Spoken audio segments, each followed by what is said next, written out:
मतलब ये बहुत कुछ करना बाकी है। इसमें रेफ्रिजरेंट है ना, इसको क्या करेंगे हम, इससे कनेक्ट करके रख लेंगे। इधर आ जाओ, इधर को पता है पर्जिंग का हमेशा ध्यान रखना है। पर्जिंग मतलब क्या है कि जो इस लाइन के अंदर मौजूद मॉइस्चर उसको बाहर निकालना है।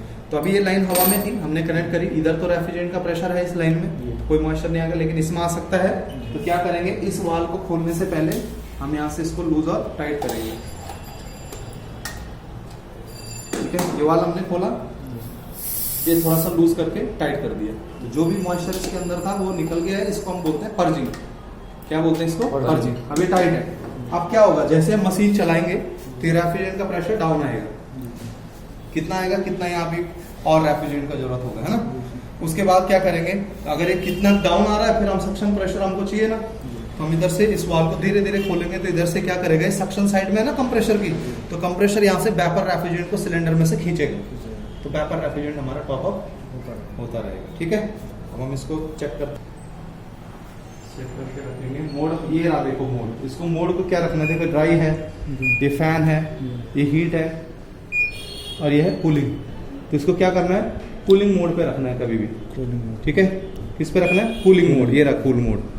ठीक है, दूसरा टेम्परेचर, ये रहा टेम्परेचर की सेटिंग। देखिए ये 17, 18, 19, 20 ऐसे है ना, इसको मिनिमम पे सेट करेंगे। देखो 16 लास्ट है, इससे नीचे नहीं हो रहा है। ये फैन की स्पीड का है, ये फैन की स्पीड हाई रखेंगे, 3 डंडियां हाई स्पीड। ठीक है, तो फैन की स्पीड हाई रखनी है, मोड कूलिंग रखना है और टेम्परेचर मिनिमम पे सेट करना है। इसी को चला देंगे। अब उसके बाद जब आउटडोर यूनिट ऑन होगा हमारा, उसके बाद फिर इसमें हम करेंगे काम। अब देखो इंडोर यूनिट चल रहा है, ये देखो आउटडोर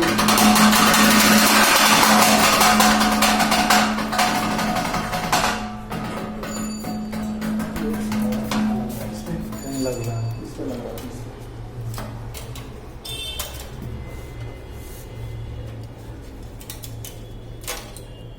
ये ना इसका सेटिंग ही नहीं मन रखा।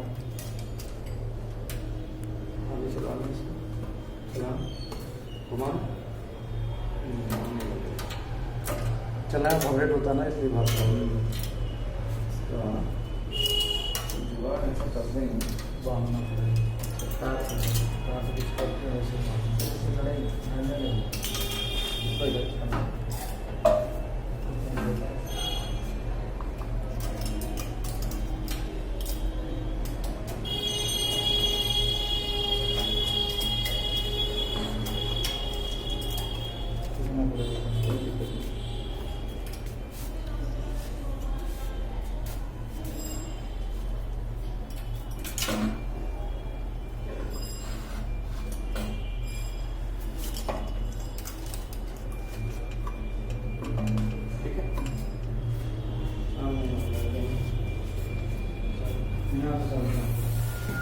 वहाँ का किया था क्या?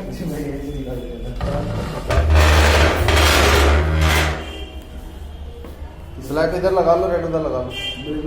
हाँ ऐसे लगा लो, कहीं पे भी लगा लो। ठीक है।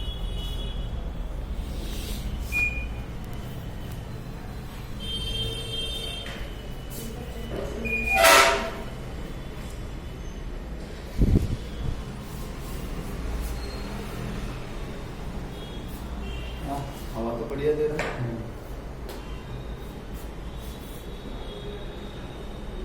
असल में बिल्कुल ओके था, इसका कंडेंसर वही है वो, इसमें बहुत हो गया था।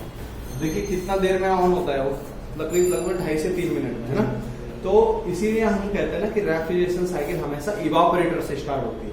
ये वेपर कंप्रेशन रेफ्रिजरेशन साइकिल है। तो पहले क्या ऑन हो रहा है, इवापोरेटर। वहां पे जो भी लिक्विड रेफ्रिजरेंट है, क्योंकि ये फैन घूम रहा है ना, तो इधर से एयर को सर्कुलेट कर रहा है। तो सर्कुलेट करने से जो इसके अंदर लिक्विड रेफ्रिजरेंट होगा वो वेपर में कन्वर्ट हो जाएगा, और जब कंप्रेसर चलेगा तो उसको यहाँ से क्या मिलेंगे, 100% वेपर्स मिलेंगे। समझ रहे हैं। तो पहले क्या होता है, इवापोरेटर ऑन होता है, उसके बाद कंप्रेसर ऑन होता है। किसी भी रेफ्रिजरेशन साइकिल में जो वेपर कंप्रेशन रेफ्रिजरेशन साइकिल है, उसमें सबसे पहले इवापोरेटर का हीट सोर्स ऑन होना चाहिए, जहां से कि वो हीट को एब्जॉर्ब कर सके। जैसे मान लीजिए सेंट्रलाइज वाटर कूल्ड चिलर है, तो सेंट्रलाइज वाटर कूल्ड चिलर का हीट सोर्स क्या है, उसका हीट सोर्स है वो चिल्ड वाटर सर्कुलेशन। जो चिल्ड वाटर सर्कुलेट होता है HU रूम या FCU से और वहां तक, तो पहले HU ऑन करना पड़ेगा, FCU ऑन करना पड़ेगा, चिल्ड वाटर पंप ऑन करना पड़ेगा, उसके बाद ही हम चिलर को रन कर सकते हैं ना। अदरवाइज नहीं तो इवापोरेटर में हीट एक्सचेंज ही नहीं होगी। ठीक है ना।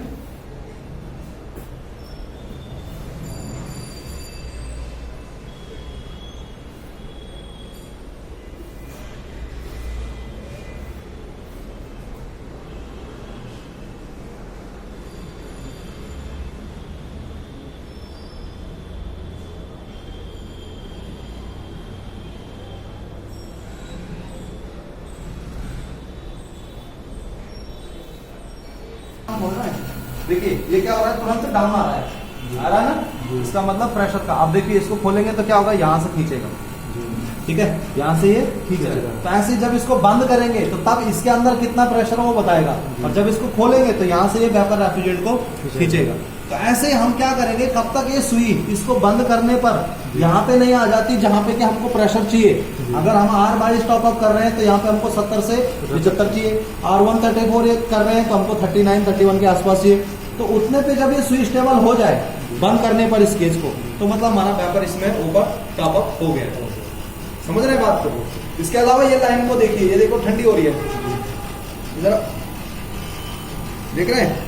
अब इसमें रेफ्रिजरेंट कम है ना, रेफ्रिजरेंट क्या है इसमें कम है, तो रेफ्रिजरेंट कम है तो देखिए इसमें आइसिंग आनी शुरू होगी। किस में आ रही है, आई से लिक्विड लाइन में। तो ये एक बहुत अच्छा सीखने का भी है कि अगर रेफ्रिजरेंट कम हो तो जो लिक्विड लाइन होती है, chilled liquid line capillary tube के बाद उसमें बर्फ जमना शुरू हो जाती है। जबकि अगर सक्शन लाइन में कभी बर्फ जम रही है तो इसका मतलब यह है कि इवापोरेटर में हीट एक्सचेंज नहीं हो रही है। इवापोरेटर में हीट एक्सचेंज क्यों नहीं हो रही, उसका ब्लोअर खराब हो गया, उसके फिल्टर चॉक हो गए, उसकी कॉइल डस्टी हो गई, कॉइल डस्ट से जाम हो गई है, तो हीट एक्सचेंज नहीं होगी। तो किस में आइस आएगी, सक्शन लाइन में आएगी और इवापोरेटर पे आएगी। और अगर लिक्विड लाइन में आइस आ रही है तो इसका मतलब क्या है, इसका मतलब है सिस्टम में रेफ्रिजरेंट कम है।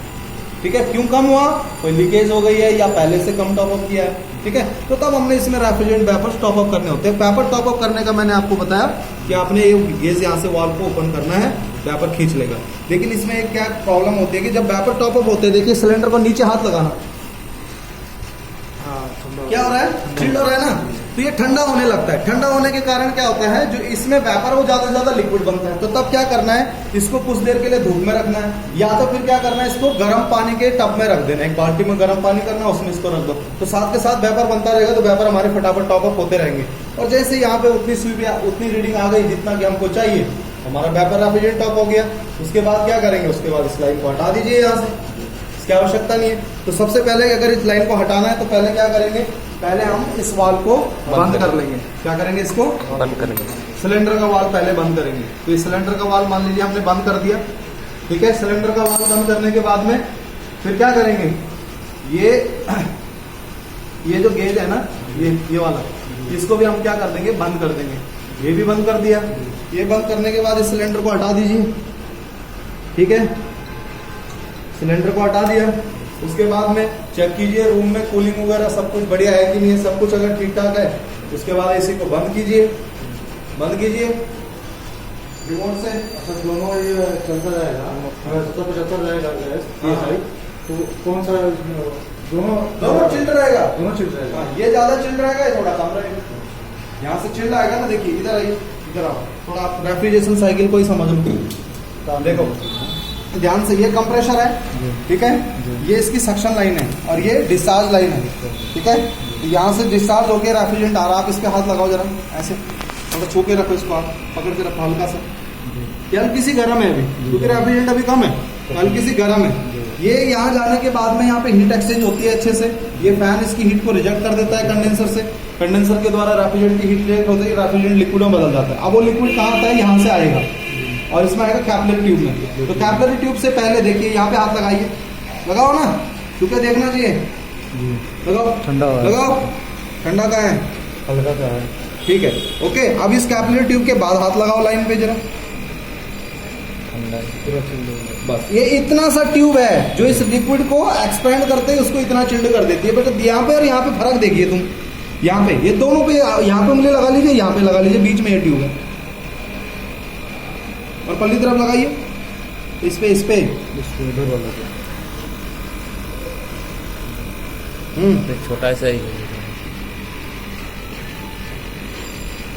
ये चिल्ड है। ये इसका मतलब कौन कर रहा है इसको चिल्ड, ये कैपिलरी ट्यूब चिल्ड कर रहा है। और ये इसको चिल्ड करके यहाँ भेज रही है। यहाँ से ये चिल्ड लिक्विड रेफ्रिजरेंट कहाँ जाएगा, इसके अंदर जाएगा, वहां पे हीट को एब्जॉर्ब करेगा, लिक्विड से वेपर में बदल जाएगा, वो कंप्रेसर वेपर्स को खींचेगा, सक्शन लाइन से फिर से कंप्रेस करके डिस्चार्ज लाइन से यहाँ भेजेगा, वो हीट को बाहर रिजेक्ट करेगा, फिर से लिक्विड में बदल जाएगा। बस यही साइकिल चलती है हर एक रेफ्रिजरेशन साइकिल में, हर एक एयर कंडीशनिंग की रेफ्रिजरेशन साइकिल में यही चलता रहता है। क्लियर? रिमोट से इसको ऑफ कीजिए एसी को।